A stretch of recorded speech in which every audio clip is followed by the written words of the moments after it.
Only fans will go to the game and show their ass. Yeah, only fans. I don't know what was being said. That's what I'm saying. Like all I see is my wife and my son crying on the front row, and my wife turning around yelling at somebody, and that's never good. Family comes before any of this basketball. So I just want to make sure that she was good, and once the security was taken care of, I'm like, we're good. So Ah, y'all know what we talking about. Bradley Beal and his wife at the game in front of her son. Fans showing their ass like they watching OnlyFans right now. Give you a little more color about this because we're going to talk about that line. Fans crossing that line. And where is that line? Let's talk. man, you gotta ask her because I almost left the huddle with 30 seconds left in the fourth. In front of some guy just heckling and kind of being an ass. And my wife was pretty calm about it, but then, like, when my son's right there, she's not going for none of that. So, That part. it didn't matter if it was her, if it was my brothers, it was my mom, my dad, my best friend. Like, it didn't matter who it was. Somebody was going to respond. Now, social media, I'm not even on social media, so I don't even know what she said. She probably said some wild, I'm sure. Wasn't too well. But for the most part, man, I just, my family knows, like, they're my biggest support system. They know what to put out, what not to put out, and to be respectful of the team and everything of that nature. So, you can pull her aside and ask her. Yep. You can pull her aside and ask her. But I'm going to pull y'all aside and talk to y'all right quick. We know how the game goes. We all go to games. I am a Clippers season ticket holder. I am a LA Chargers season ticket holder. Former player who family used to be at every single game. It can get wild out here in these fan streets. We know how wild it can get. Well, first, before we get wild, let's just get a little skin in the game, have some fun. Let's go. Oh, yeah. Let me tell y'all about Prize Picks, the best place to win some cold, hard cash while watching the games you love. This app is so easy to use, you'll feel like a GM making moves on game day. All you got to do is pick more or less on a few player stats. Football, basketball, MMA, esports, whatever gets you hyped, they got it. You can play in over 40 states, including California and Texas. Come on now. And the payouts, fast and safe. You hit that winning lineup, oh, your money's in your pocket as quick as 15 minutes. That's quicker than halftime adjustments, baby. Oh, and did I mention Taco Tuesdays? Each Tuesday, Prize Picks hooks you up with discounts on select players so you get even more value. But here's the kicker. New users, Prize Picks will guarantee you $50 when you play your first $5 lineup. You ain't got to win, you just got to play. Just use the promo code WileyWins. Download the app and you're good to go. So whether you're trying to turn $10 into $1,000 cash or you just want that easy $50 bonus, Prize Picks has you covered. So let's get this money and keep the action rolling, baby. Boy. Yes, let's talk through this. Okay, so football is different than basketball. Obviously, basketball is more intimate in terms of the fan experience. Courtside is a thing, where in football it's the 50-yard line or a luxury box, et cetera, right? But still distance. So in football, all that fan noise, all that fan noise. On the field, we hear cheers and boos typically. You get a word or two in, but most of the time it's just, right? But you go in that crowd, oh, your mama suck for having a baby, so sorry. We need to trade you. And that gets translated on the field to boo. It gets lost in the boos. And then, man, we love him. Oh, he's the best. Oh, who's better than Saquon? I love him too. Gets lost in the cheers. But in basketball, it doesn't get lost. It gets found. And as bad as it was for Bradley Beal and his family last night, I've actually seen it worse. So Russell Westbrook is the homie, family, Nina, all of them kids. We go to the same school, kids. See them all the time. And it's a weird experience because you know Russ from L.A. I'm from L.A. I'm older, though. But you know of Russell Westbrook. Who doesn't, right? And you know how great he is in the game. And you know how also the narrative is and the storyline and the fodder around him tends to be negative, right? Despite how great he is. If I'm Russell Westbrook, I'm like, man, look. Shoot, if I'm Russell Westbrook, I'm like, dog, do you know who I am? Have you checked this Hall of Fame resume? At the door, I'll be letting you know that. That'd be my welcome mat. But, you know, people really go in on Russell Westbrook. And it's the wildest thing when you know him personally, you get to see him. You know, you see him in his comfort zone, you see him at the school, you see him at the house, then you see him at work. And they be going in. Like, going in. And it's not a football game, y'all. It's a basketball game. And I hear it, I'm like, golly. And you just sitting there like, you know the dude. Now, imagine if that's your dad. That's your family. So the craziest thing is, kids, that's their hero. That's daddy. And then you hearing them talk about daddy like, nah, that's just a player on my team.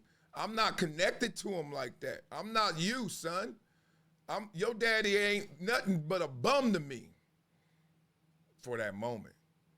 And bum to you, but you the bum because you can't even get on the court and never could, never would. But point being, we know how it goes in this fan experience. So I'm not here to slander the fans because cheers and boos is part of the game. But where is the line? Where do we say, dog, too much, too much? So let me give it to you in story form like I always like to.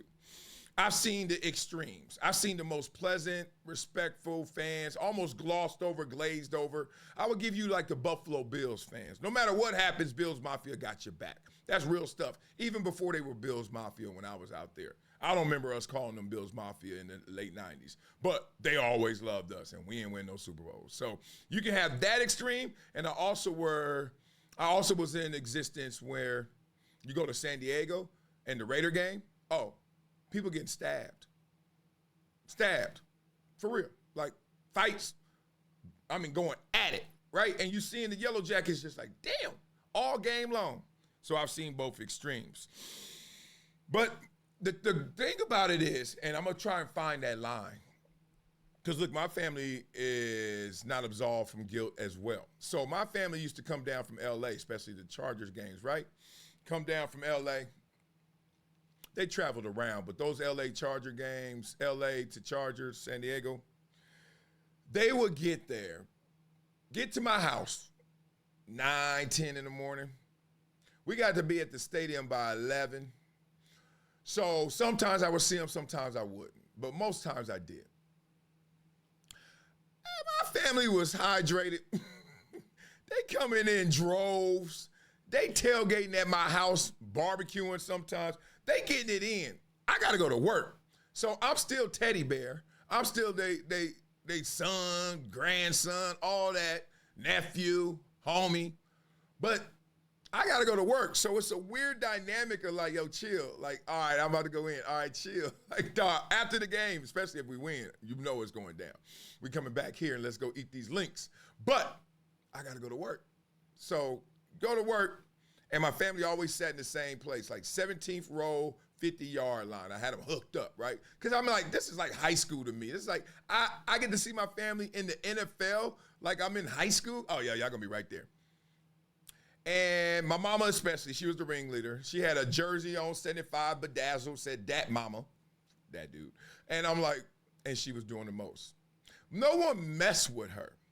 But she messed with a lot of people. But she got the pass of, oh, that's the player's mama. I also wasn't playing that bad either, so it helped. But point being, I would hear things that I was like, mama, y'all, 17th row, right? So usually it's cheers and boos, but when it's your mama, it kind of cuts through.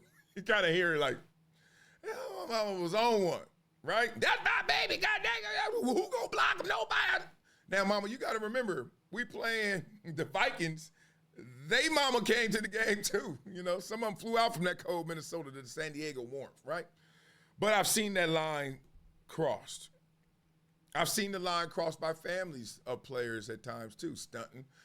I've seen it all different ways. But let's get back to the nature of where is that line? Because fans, they think since they paid, they're entitled to talk to you like you're a commodity, which you are, but you're not inanimate as a commodity, right? Like if I go to a movie, I'm supposed to be quiet. Them 30-minute intros telling me to be quiet, turn my phone off, and just eat popcorn. I get it. Now, every now and then you get to a movie and somebody talking and you're like, oh, I can't stand that person unless it's you. Then you ain't tripping. And you're like talking to something that won't talk back, that won't feel back. You can yell at Denzel all you want in Equalizer. He ain't gonna fight you. He's just looking at the screen like, he just acting. He already did that. So it's a different dynamic. A commodity. I paid my ticket. A concert. You may be like, yo, I can do what I want. Not at a comedy concert. Different than a rap concert, correct? All these things have different lines. And even at a rap concert, cats are like, dog, I don't know why you so mad. Why'd you pay your money to be mad? He performing something that's already been done. So once again, there's a difference. Athletes are doing it in real time for you, right? This ain't a movie I filmed 6 months ago. This is not a song that came out 8 years ago.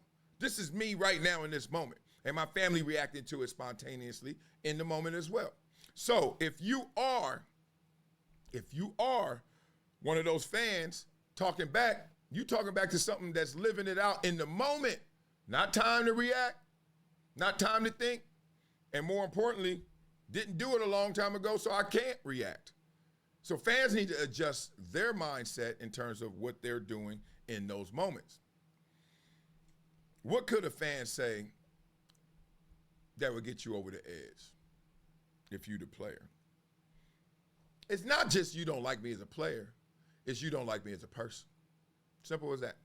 Like when you start getting personal with cats, I know I got to hold some teammates back. You can get personal with me because I know you don't know me, the person. I always just, in my head, I'm like, they don't know me, so they don't know what they're talking about. So forget it. Now, if there was something about me and, like, oh my God, Marcel, but I've never been in that position. I've never been in that position. But my family has. And my family will protect me at all costs in terms of the noise. Not the boos, not the he sucks. I think they kind of like, yo, that's part of the game. It's when you get personal, when you go deeper than that. This is never going to change. This is never going to end unless they put some real mandates out there which will affect the event experience. They don't want to do that. So what they do is just look at these as isolated situations, probably ban you from the stadium if they find that you did something wrong. And what is wrong? What's the line? You suck? That ain't the line. I'm talking crazy in front of your son? Is that the line? You suck in front of your son. Is that the line? That's the line for you. Is that the line for me as a fan? Why you bring your son to this game? Game starts at 7:30. Don't he got bedtime? Don't he got school tomorrow? See, that's the thing. So I want to beat it up in the comments, open up this conversation because I am less sensitive than the average bear. My family is more sensitive than the average bear. That's why I'm their teddy bear. They took care of me. My sister did the fighting for me growing up, and my mama did the fighting for me when I was grown. And I told y'all that 25-year-old birthday party story, did I? I tell you. Beat that girl down. It's crazy. I'm like, what? So, I'm looking at this from all perspectives. On the field, on the court, off the court. And I want fans not to chill. I'm really not into that. I like the hostile environment. I like all that. I wish I didn't hear what I heard when I used to, Russell used to play with my Clippers, and when he comes in town. I wish I didn't hear that. I really do. I wish I didn't hear the one guy who's like, he feel like he got a microphone. You know that guy, right? He up in there, concourse, the second one, and he just sitting there yelling because he knows it's quiet, it's a free throw. He knows everybody's listening, or he's next to you or doesn't know he's next to you, and he can't stop talking. I go to games now, and if a guy just, come on, what you doing? He's open. I'm like, but I respect that his ticket bought him the opportunity and the space to do that. It's annoying as fuck, but I am letting him go. I'm letting him live. So let's beat this up in the comments. Let me know what you think, how crazy this is, because fans be going in. And it ain't only fans, but they show their ass. They certainly be showing their butt. Make sure you guys go to Prize Picks. Look at this Super Bowl edition right there. Patrick Mahomes and Saquon Barkley. Go to Prize Picks. Play $5. Get $50 instantly using my promo code WileyWins. That is Wiley Wins. Wiley Wins. Make sure you guys do that, okay? And also, you know how we do on this show. We support the itty-bitties out there. We help educate and empower the itty-bitties through exposure and experiences, right? We get those kids out of their comfort zones and out of their locale so they can see other pathways to success. We do that through all of our skills camps and academies. So make sure you support it, please, right? I'm not begging. I'm just asking with my hand out. Please do it. Like Wesley Burroughs, he made a one-time donation of $100 to our pickleball experience and pickleball pathways. Yes, and shout out to T.O. T.O. went on Cam and Mason and said, yeah, I'm a pickleball fanatic, and I started in Marcellus's backyard. That's right. I used to bug that dude. I was like, I knew T.O. could go pro in pickleball, and he is going to go pro. Senior tour, T.O. will be the best athlete by far pickleball. I don't know. Danny Werfel was good as hell, too. Danny Werfel was sick. I just think T.O. can do it because he's maniacal in terms of, like, he going to lock in and work.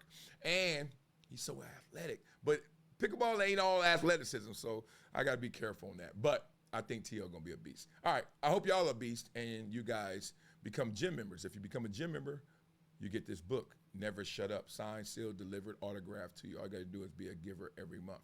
And without further ado, I know what y'all want me to do. Y'all want me to freestyle.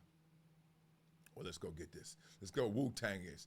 Hey, he played for the Suns. Let's get gangster on him now.